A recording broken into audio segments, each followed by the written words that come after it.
తెలుగు తెరపై 2 దశాబ్దాలుగా తిరుగులేని ఇమేజ్ తెచ్చుకున్న మెగాస్టార్ చిరంజీవి దాదాపు దశాబ్ద కాలంగా వెండితెరకు దూరంగా ఉన్నారు. ఈ దశాబ్ద కాలంలో చిరు ఇమేజ్ మగధీర, బ్రూస్లీ సినిమాల్లో నటించడం మినహా హీరోగా ఏ సినిమాలో కూడా నటించలేదు. ఇక ఇప్పుడు భారీ గ్యాప్ తర్వాత చిరు మళ్లీ ముఖానికి రంగేసుకుని తన 150వ సినిమాలో నటిస్తున్న సంగతి తెలిసిందే. ఖైదీ నంబర్ 150 పేరుతో తెరకెక్కుతున్న చిరు 150వ సినిమా కావడంతో ఈ సినిమా బిజినెస్ ఓ స్థాయిలో జరుగుతోందని టాలీవుడ్ ట్రేడ్ వర్గాల సమాచారం. ఈ నేపథ్యంలోనే ఖైదీ నంబర్ 150 సినిమా ఆంధ్ర హక్కులు 32 కోట్ల రూపాయలకు అమ్ముడైనట్లు తెలుస్తోంది.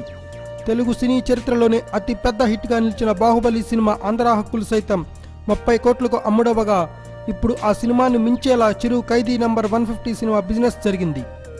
ఇక చిరు ఫ్యామిలీకి బాగా పట్టున్న ఉత్తరాంధ్ర ఏరియాలో ఖైదీ నంబర్ 150 హక్కులను 7.7 కోట్ల రూపాయలకు అమ్మారట. అంతకుముందు బాహుబలి, సర్దార్ గబ్బర్ సింగ్ హక్కులను 7.2 కోట్లకు విక్రయించారట.